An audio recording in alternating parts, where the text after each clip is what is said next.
Hello, everybody. Welcome to another exciting edition of Notes from Hollywood on the PromoHomo.TV network. I am your host, Nicholas Snow.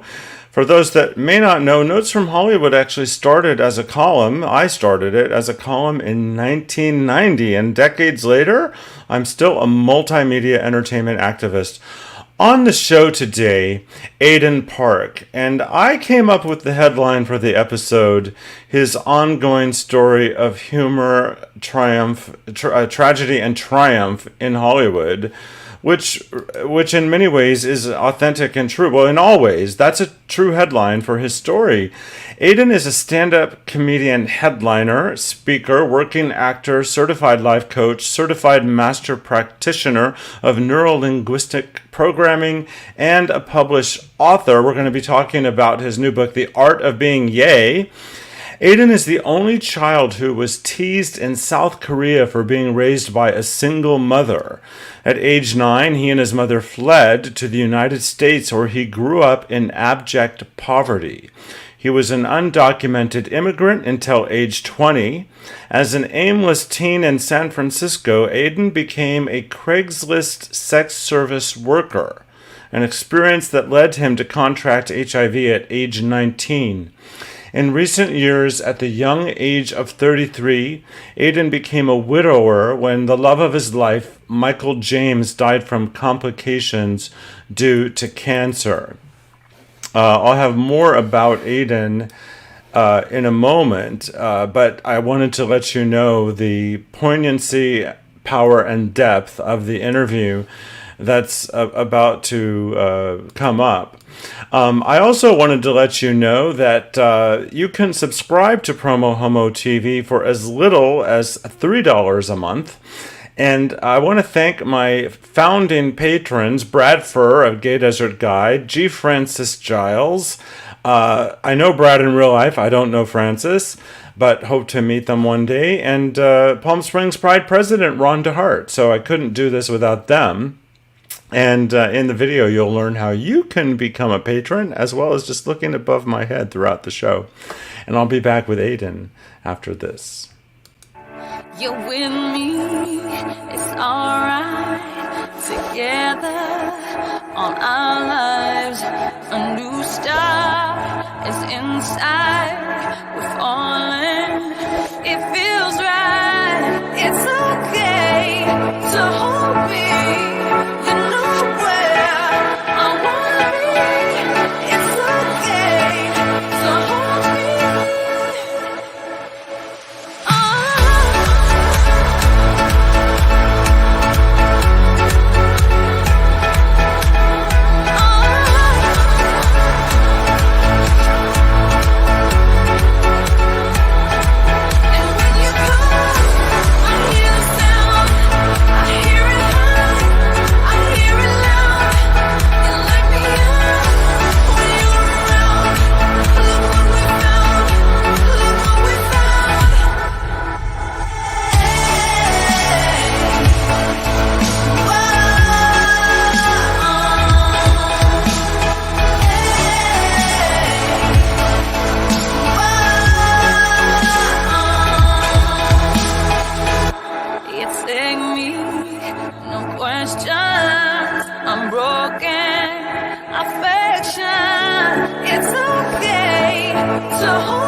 Not only is it showtime, it's snow time! And if you were standing next to me, I would make the joke over 6 feet of snow has hit your program, because I am over 6 feet tall. At any rate, my guest today, Aidan Park, will be talking about his new book, The Art of Being Yay. Despite the insurmountable challenges in his personal life, Aidan made joy his priority. After his partner Michael passed away, Aidan dove deeper into his studies of self-empowerment. His passion and research on the subject now spans 15 plus years. Through practical application of the fundamental principles he learned and his success as a stand-up comedian and actor, Aidan created his wellness brand, The Art of Being Yay, which is the basis for the book. Aidan has performed with over 30 theater productions, including American Conservatory Theater, American Musical Theater, San Francisco Shakespeare, and Berkeley Rep Theater. He also found success in the world of commercials, television, and film. With over 30 national commercials under his belt, he performs stand-up comedy at the most respected comedy clubs in the country. He is the creator of the LGBT comedy show Rainbow Pop, a popular show that ran at the Laugh Factory for over 4 successful years. So much there, and I'm so happy that I get to have Aidan here now. So everybody, welcome to the show, Aidan Park. Hi, Aidan. Hello. Hi. Hi. Welcome to the show. Thank you. You know how cringe it is to sit there and listen to your own bio? Yes. Did you say cringeworthy? Did you say that? Yeah, because, like, you want to sound impressive on a website, and you go, okay, cool, and then, like, you don't actually hear it back, right? And I'm like, it's interesting. It's an interesting experience. Well, the very cool thing, though, is that your bio is real. You don't have to pad it. You just present who you are, what you've done, and I love that. Thank you. So we have this show is live, and one of my friends, Janine Marie, says she loves the title of your book. Oh, thanks, Janine. That's so nice. Which reminds me to tell my viewers that if you post a question or a comment while watching live, your question or comment may be placed on screen because we are in fact live. And one of my regular viewers is also tuning in from the Philippines. So welcome. Love it when you watch. And then one of my friends from Thailand, Sawadee Krap. So we have an international audience happening right now for you, Aidan. Am I drawing the Asians? Is that what's happening? You know what? I didn't think about that. You said it, I didn't. Who knows? At any rate, one of the things I guess that we're going to open up with is the fact that you were bullied in Korea as an only child. Actual incident. So, my mother was a single mother in Korea, and so there were some challenges there, right? And by the way, you are see the comment. Thank you. Good. Continue. I'm from Korea. Don't worry, South, but I'm from Korea. We're having a good time already. So, I'm from Korea, and in the Korea in the 90s, being a single woman raising a child is hard, back then it wasn't as socially acceptable for a woman, and so her raising me by herself was really difficult, and people discriminated against her. It was really tough, and there wasn't a situation that caused us to move. One day I went to school, I was 8, and I saw this kid. I was like, hi, and he was like, I'm not allowed to talk to you anymore because my father told me that you don't have a father, and that is why you act like that. To which lovely. I mean, he was also like 6, so he was just repeating back what his father was saying, right? And I told my mom, and she was like, we're moving. We can't be here. Like, I've had it. We're moving. And so we came into the United States, the way most undocumented people come into the United States, through Mexico.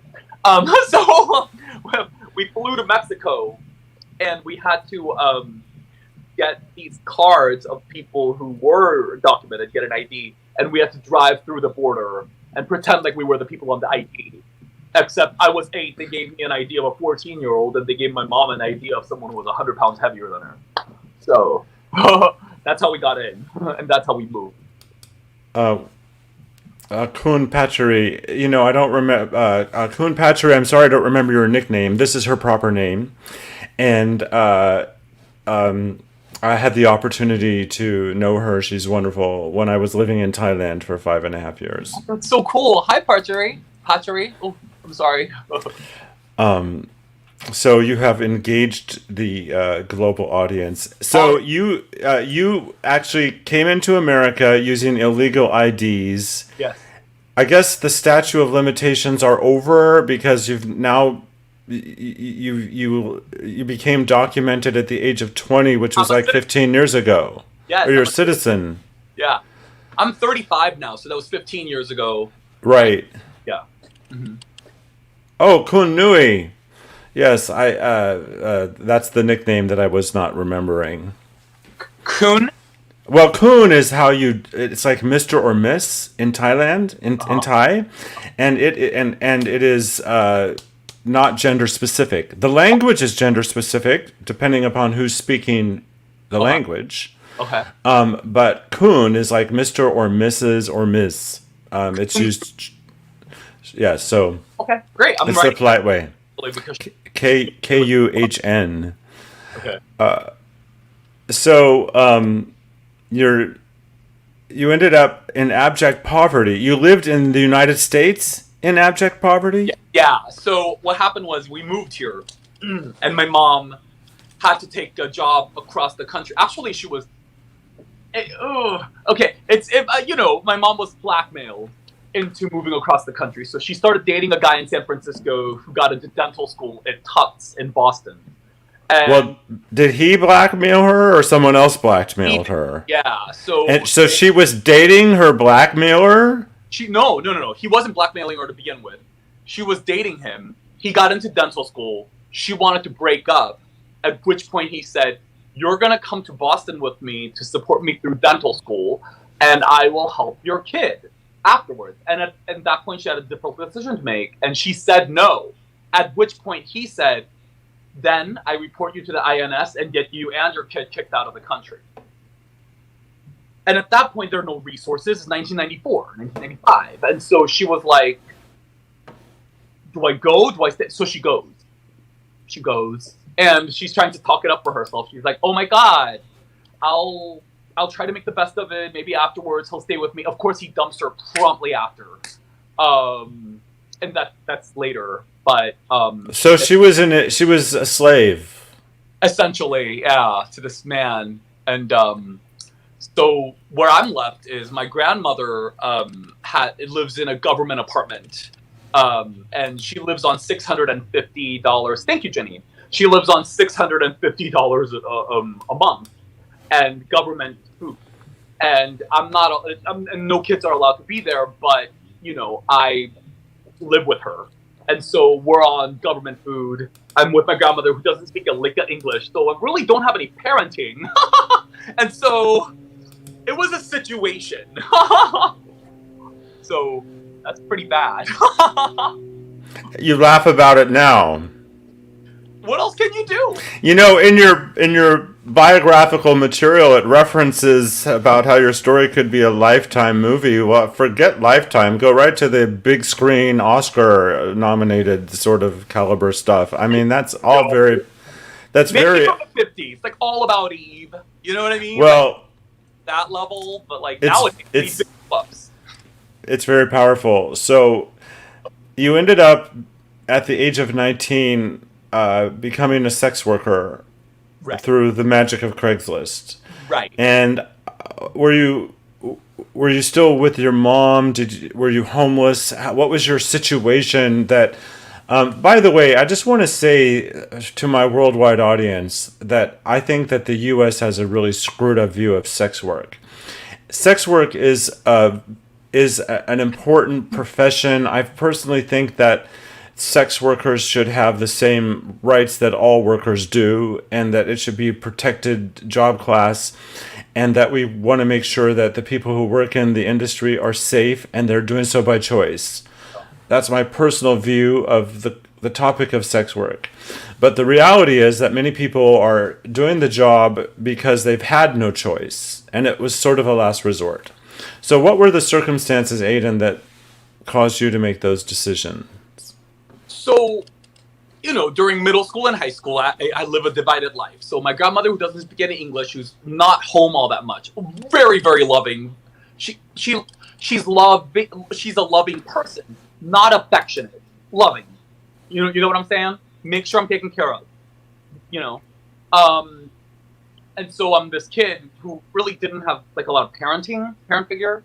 And so I go to school and I live a whole other life. I'm out at school and, at home, I'm in the closet with my grandma, but she's never home. And so, I'm told through my mom over the telephone and my grandma, study really hard and go to college. And so I get into all these colleges, right? And this was in 2003. And I got into a bunch of great schools. I had really good grades. And I can't go because I'm undocumented. I find out that international student rates. And then so I'm like, okay, well, I'll just take a year off and work while I go to community college or whatever. Can't go to work. Can't go to community college. Too expensive. Can't do anything because you're undocumented. Yeah. I didn't know any of that. Like, I didn't know... I knew that I was undocumented, but I didn't know that all of those things would happen. I can't even drive. So I'm in a situation. And so what do you do when you're 18 and you live in a place where you're not supposed to live? You have no future prospects. You have no way to make money. What do you do? And it felt like really the rug was pulled out from under me. Because back in middle school, like it was a hard adjustment. Coming to terms with being gay and figuring like, oh, if I study really hard, then I could go to college and make a life for myself for the future. And realizing, is that going to happen? We don't know. And so when you're in that state, nothing matters anymore, does it? So it's like, well, I made all this effort and it didn't matter. So, and so I start acting out sexually. I sleep with a lot of people. And I can't tell grandma about the fact that I'm gay, because she's very conservative Korean. And so here I am. And, she's just like, stay there and, just eat here and, but I want to do something. And so I act out sexually. I don't know what to do. And then I'm like, hey, a guy offers me some money for it. And I'm like, all right, well, I'm doing it for free anyway. And then I start acting reckless there. And then that's how I get HIV. I just want to stop you for a moment. Janine is openly HIV positive, by the way. She's quite the activist. But regarding our discussion of the American view of sex work, she says it just doesn't fit into the whitewashed, colonized Christian Western Hemisphere viewpoint and makes people harder to control and manipulate.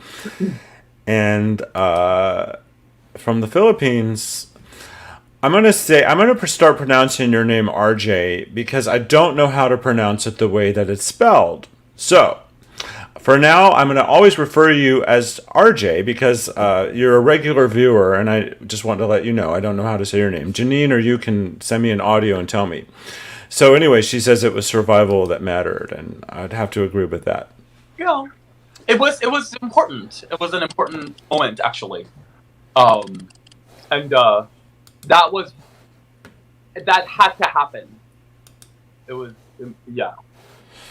So, I became HIV positive in 2007, sober, completely armed with the knowledge to protect myself. I think there was some depression involved, and, well, I know there was some depression involved. It wasn't diagnosed at the time, but when I look back on what it was that led me to make the decisions I made, I basically had a human experience. Yeah. So that's how I ended up becoming HIV positive in 2007. Yeah. In your situation, were you compelled by your clients to participate in unsafe activity? Were you choosing that yourself? No judgment here. I'm just curious to know more about the general circumstances. I was choosing it. At that point, I was just like, whatever. Okay. Yeah. And at what point did you know that you were HIV positive? I went and took a test. And what year was that? 2004. So that was in the era of the cocktail. So you were able to the one pill a day. I'm referring to the one pill a day. Yeah. Answer. Oh, I think they still had one pill a day options. And is that what you went on? No, actually, I didn't go on for a few years because I was monitoring it, and my T cell count was really high. Yeah, at the time, the same thing happened to me in 2007. It wasn't until around I could, in general, this is accurate, maybe not precisely, but it wasn't until around 2010 that they realized, maybe a little bit after that, people who are living with HIV should go on antiretrovirals right away because it renders them undetectable. So that's what we know today. For those of you who think you could be HIV positive, go get a test, because when you get on medication and you have an undetectable viral load, you can no longer transmit HIV to someone else. It also prevents the HIV from progressing in your body into AIDS, which is a whole other story. Yeah. So tell me how the performing came about. Well, it was a real interesting thing. I'd always done theater in high school, and I thought I could go to college and make No. Yeah. From one drama queen to another. Oh, right? Yeah. So, that's what happened, and actually, it was really interesting, because when I got HIV, I told a friend of mine, and she had a voice teacher that she went to. She was, like, professional singer already, and she told him about how her friend was going through this, and he then gave me a scholarship to his voice program, and then he sent me to this empowerment seminar called the Liberty Experience. And before then, I never had any empowerment training. I never had any mind training. I thought it was just, you fix whatever's around you, and that's it. And so it was a really big turning point. And being involved in that circle actually got me pretty far. I got trained well enough to, he hooked me up with a job where I was janitor for free classes at the dance studios. I would get scholarships for acting classes. And so I became good enough, and I ended up doing a bunch of productions of Miss Saigon, because that's what you get when you're Asian. And what role or roles? Tui. I only play Tui. Tui is the tall military Vietnamese Viet Cong leader, because I'm so scary. I sing really loud. I'm scary. I have the fortune or misfortune of photographing very butch. Like they see the Marlboro Man, but they get the Tooth Fairy. Oh. and so that's why I love being able to to refer to video clips for people that have a particular expectation of me, so they can have a completely realistic view, should they want or need it. I have a joke about that too. I'm like a 17-year-old girl trapped in an Asian basketball player's body. Except I can't bounce balls. I can only bounce balls this way. Oh my God. Aidan. Art. Yes, Art's on my show tomorrow. We're going to be talking about the Gay Barchives archival project. It's fascinating, just so you know. By the way, you look so friendly. Are you? I know for a fact that you are. I'm just like how I am here. When you've gone through as much shit as I have, you stop caring. So it's like I am who I am, and that's it. So RJ says, consider writing the concept of your story. Well, RJ, he's here talking about the book that he has written, and it is called The Art of Being Yay, and you can find it, a link to it there, or just search for it on Amazon, but that you probably will, and it's available on Kindle for a very reasonable price as well, if you don't want it in hardcover. I'm a PromoHomo, Aidan. I'm supposed to do this stuff. Get it. Thank you. You're welcome. I would like to know, so I have had some love in my life, but I haven't had the sort of relationship that you had the privilege of having with your late partner. Yeah. So I'd love to explore, when you were living with HIV, were you hopeless about whether or not you would find true love? And how did that true love come about? It's so funny that you say that. Yes, and I write about this. This is in the second chapter of my book. So a big principle that really saved my life is a principle about an empowerment principle. And it's about a part of your brain called reticular activating system.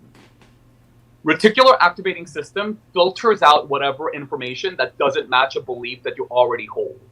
And it strengthens beliefs you already hold, right? I, at the time, did not know about the reticular activating system, right? Now I do, and I see this is what was happening. When I first got HIV, my first initial reaction was, I'm going to die alone. I'm going to die alone, and that's it. I'm going to die alone, and that's it. And I went to a therapist that they set me up with, and they said, and I said, I'm going to die alone. I'm going to die alone. And he said, and everybody up to that point was like, you're not going to die alone. Don't, you know what I mean? They like kind of like try to make you feel better, right? By saying, you're not going to die alone. This guy was like, you could die alone, but you could also have a good life because I know those guys over there, they have great lives and they're HIV positive. This was an HIV positive center. And I was like, nobody really put it to me that way. And now that I think about it, it's like, yeah, I could die alone. Or I could have a good life. And then I started Googling. I was like, will I die? You could have a good life and still die alone. I mean, It's like one of the things that I've realized, okay, I haven't had this love of my life yet.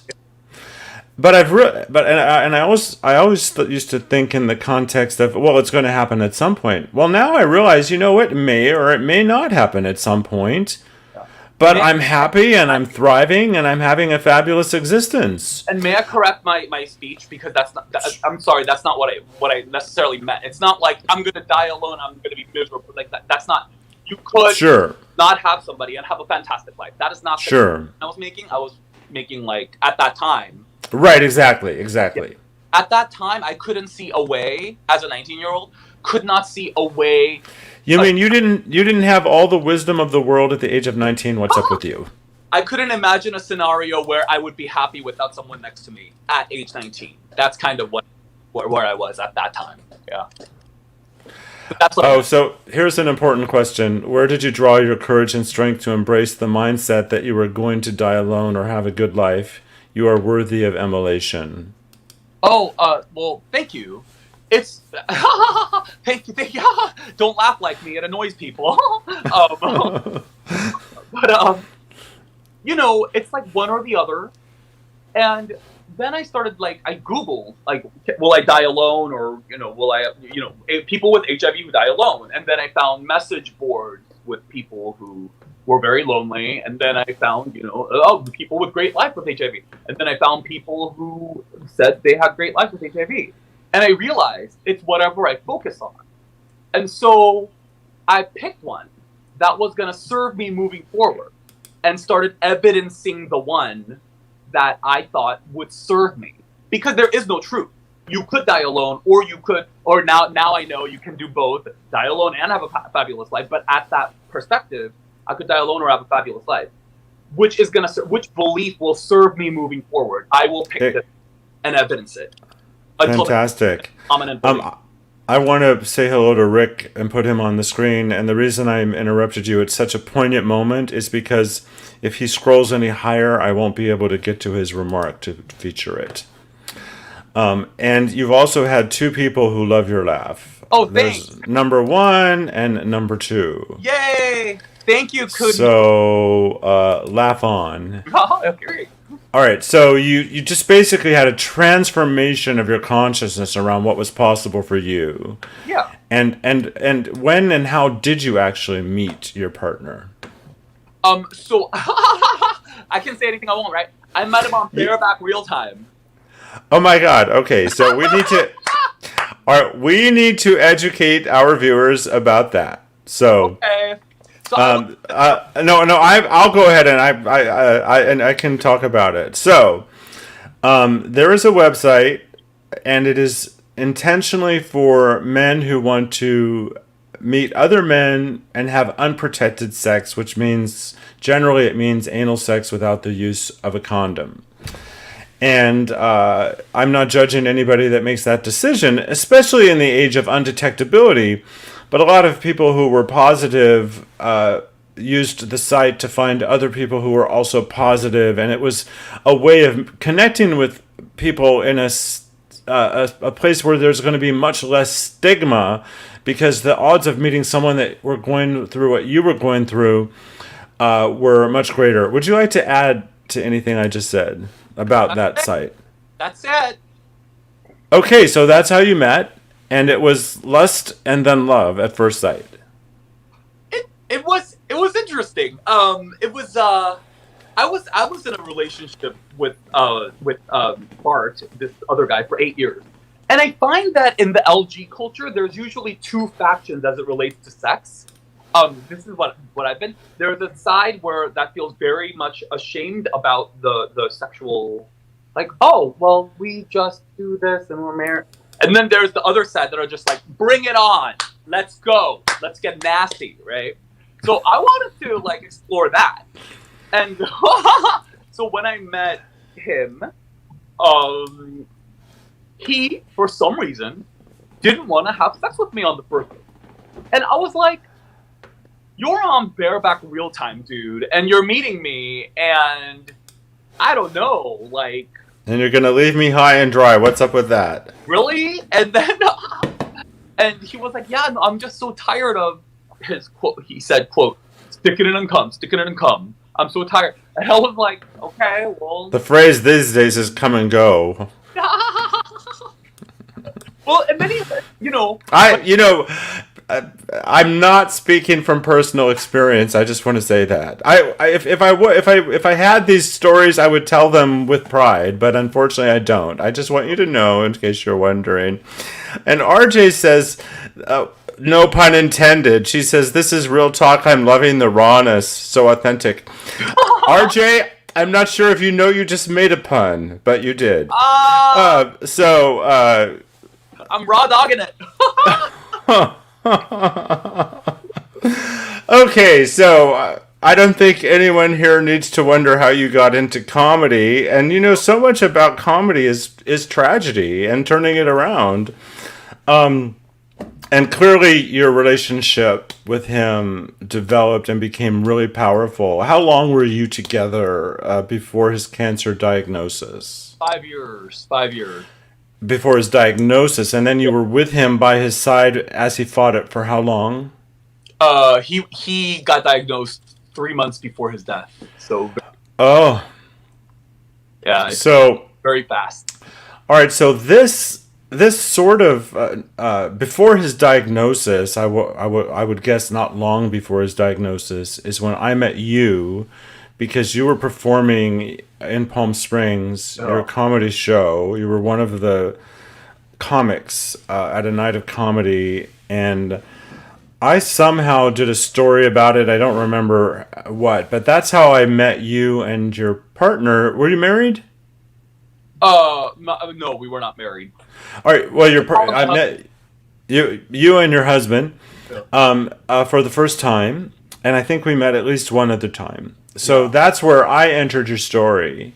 Yeah. And then we haven't had any contact since you basically had to stop living your life and be there for him as you fought this together in what was such an abruptly unforeseen short period of time. Yeah.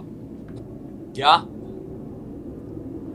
I feel like you're expecting me to say something. I don't know what you want to say. No, that I just am kind of just putting it out there, and but you're demonstrating that life goes on. And how did this then evolve into your life coaching work around the theme, the art of being yay, which evolved into the book on the same topic? Yeah. So what happened was, I have a lot of trauma from younger, and I was so in love with him. I was very, very, very much in love with him. And I fought for that man so hard. I loved him. I can't say it enough. You probably still do. Yeah, I love him. I will always love him. Right? And when he passes away, I literally, I got suicidal. I was like, I don't want to be here. I really didn't. Actually, I have a joke about it, and which is kind of half a joke. I actually went shopping for a gun. I went to a pawn shop and I found a gun for $300, and then I found the gun online for like $75. I was like, oh my God, why buy a gun for $300 when you can get one online for $75? I'm like, am I bargain hunting for my suicide weapon? What an idiot! I'm like, if there was ever a time to put something on a credit card, this would be the moment. And I understand it is there is a benefit of making light of that, and there is definitely authentic humor. But it's important to say that if anyone out there is feeling suicidal, you don't have to go through with it. Right. You can reach out for help.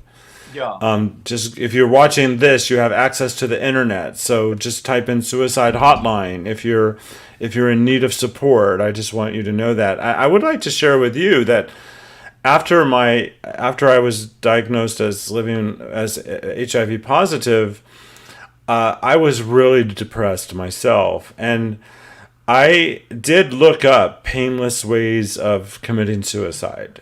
Yeah. So that's something that I have in my own story as well, having taken it that far, where I looked up methodology. Yeah, it was serious, man. Like, I talk about it so openly because I think part of the problem is the shaming of, right? So a lot of people feel like they want to commit suicide, but they can't. They don't feel normal. They don't want to disturb someone else. They don't want to bring pain on anyone else. They feel ashamed about this. They shouldn't feel this way for whatever reason. So they hold it by themselves. And I think that actually makes that person go through with it. And it's scary to me. So I think I want to de-shame suicidal thoughts, actually, because I'm like, if you're feeling suicidal, hey man, lots of people do. It's okay. Let's talk about it. Let's talk whatever. Then it's kind of allows people to bring it out into the open in an easier, more free way, rather than hold it by themselves. Because that's when you feel in so much pain, and you feel like you're alone in that pain, and that pain makes you broken. That is hell on earth, and it's like, oof, Well, to turn this around to the ridiculous, because we need a lighter topic for a moment. You have a lawsuit on your hands. I want you to know that. Oh, do I? Art says he wants royalty for the use of his name in your book. Oh, good, yeah. But on a more serious, that's your real name. Yes, on a more serious note, Janine Marie says, I feel like I was meant to meet this man. My org is the art of being female, and this story is so similar to my story about my partner's death and my being suicidal after his death. Like, I just want to talk to this man. So, and by the way, Janine, she wants to know what your social media is. It's listed from his website, which is aidanpark.com. What are you on Insta? Aidan Park Show, but check the spelling, Aidan Park. Well, you know what? I think that the best thing to do is just tell them to go to your website where they can find everything. And I'll vouch for Janine. She's not the stalker type. You can comfortably welcome her into your circle. Oh, I can handle it. I don't know about Art though. No, I'm just kidding. I spent an hour on the phone with Art last night. And the tell you is Michael's middle name is Art. So the way Michael Arthur James, and he acted as my manager for a minute, and he went by Art James. So the part of the book, Art of Being Yay, is Art Michael. Michael is in the title, you know? And so, yeah. So, I mean, just to finish that thought about the Art of Being Yay is, you know, when I reached that point, I was like, live or die. Just decide. I can't live like this. Like, just make a decision. I decided to live. And then I said, I need to figure out how to be happy being alive, because the way it is right now, I can't. And there you did. Look at your website. Woohoo! Yeah, there I am. This is aidanpark.com. And I love... Hey, hi, I'm Aidan. I'm Aidan, your happiness coach. I love that.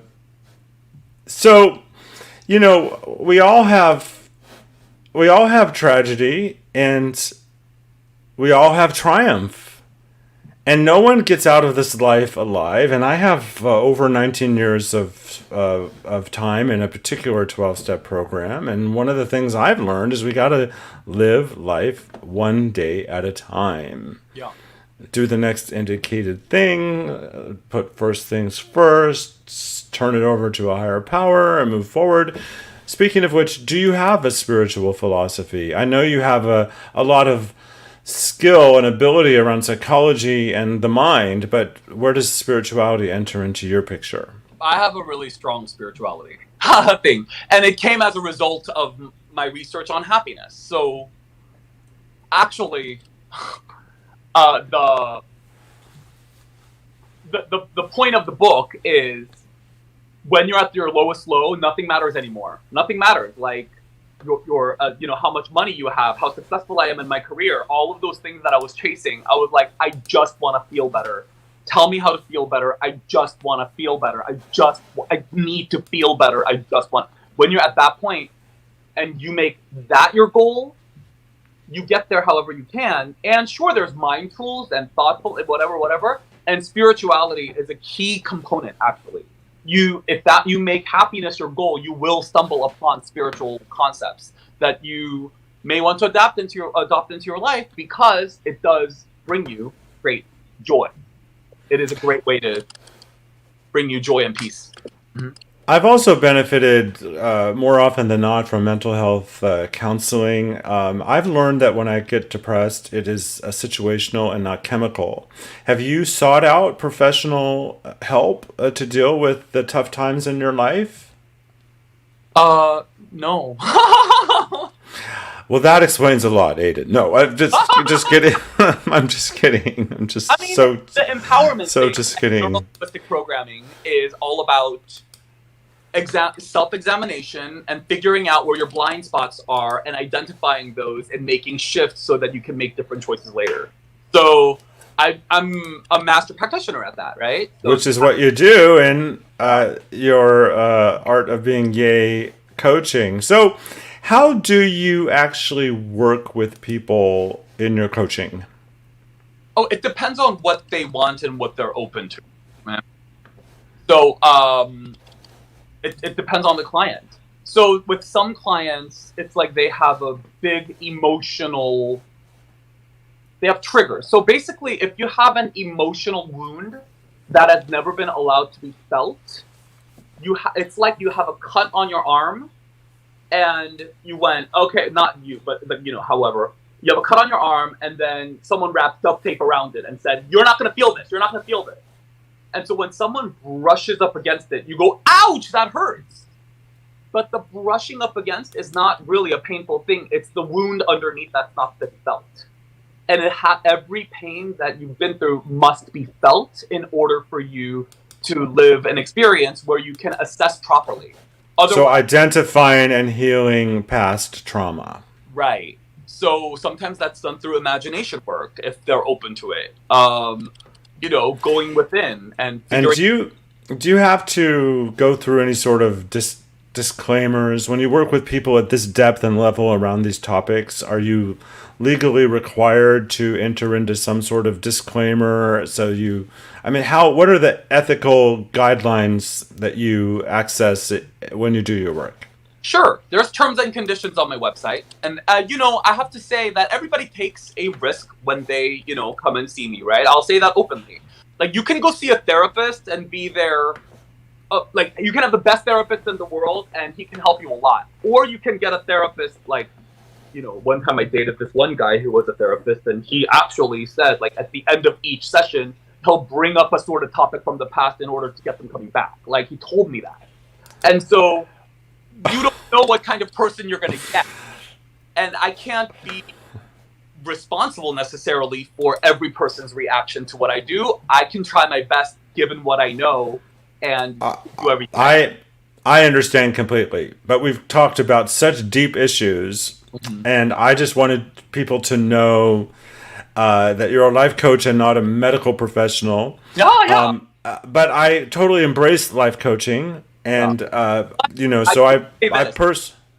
ahead. I will say people who are. I will say a lot of therapists and doctors and psychiatrists will oftentimes prescribe medication, and they get benefit from the prescription. They have a vested interest in keeping you coming back.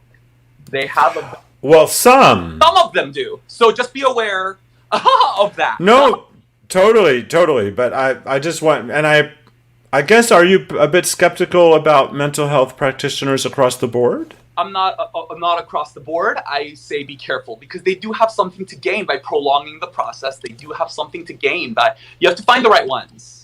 That would be true across the board with any service provider. So correct. Totally. Janine and RJ have been talking about you in the chat room and agreeing that you're awesome. Oh, Is there anything you would like to talk about that we haven't gotten to in this very fascinating interview? Yeah, I would say that, if there's anything that, I would say the one big lesson I learned in everything I do, right, is really, at the end of the day, it's about the emotional payoff, right? So whatever you want, like a love or career step or whatever, figure out what the emotional payoff is and get in the habit of giving yourself that emotional payoff.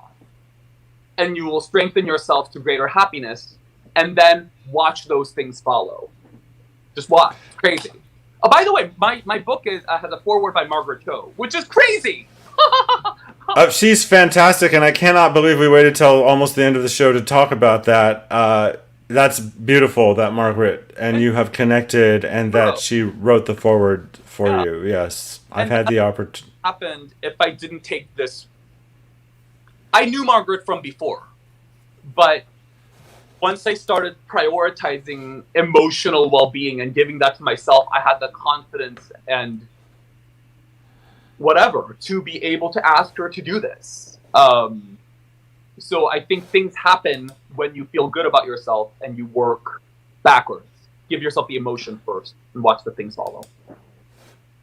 Totally. I just want to share with you that I think I've done about 50 different episodes of 5 different series since I expanded PromoHomo.TV into an online broadcast network this summer. And this has been my absolute one of my top favorite episodes. Oh, wow. Thank you. You're welcome. And oops, he was so excited he threw himself. Snap. Don't do it. Don't do it. You're in a good place in your life. Don't jump. Don't jump. No, but that compliment isn't just for you. It is for my audience. I've had really cool engagement from my live audience, and these are people that I've gotten to know over in some cases real life, but over time.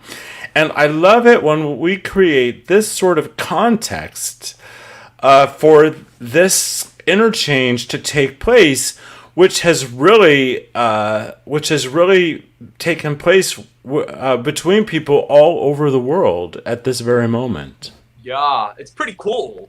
I mean, all those guys are so nice. I mean, you got some great followers there, Nicholas. Sorry. Thank you. Art says Tampa Pride is in March 2021. You should consider the possibility of performing here. So I have a feeling Art will be in touch with you. Yay, Tampa! And the book is The Art of Being Yay, and I want to show off your website again. Thank you. It's very... And there's a lot of blog posts that are really helpful. So at the end of each chapter of my book, there's a QR code you can flash. It leads to a blog post and a 10-minute video about how you can apply the tools of the book to your life for improved emotional well-being. So it's a very interactive website, so please check it out. I will, and my viewers have enjoyed this. I've enjoyed this, and I want to thank you so much for being on the show. Thank you! And if you hang out there, I can speak with you briefly afterwards if you don't have to go anywhere. Sure, I got nowhere to go. All right, thanks again. I'll see you in a minute backstage. And for all of you who watched, I'm so happy that you tuned in. And we have final remark from Janine Marie, says, so cool. I have to agree. And at some point, RJ said that she was laughing out loud. And Kun Nui, I will reshare this. It's a happy and inspirational story. And I would have to agree. And with that, I want to thank all of you for supporting PromoHomo.TV. You're with me, it's alright. Together, all our lives, a new star is inside. We're falling.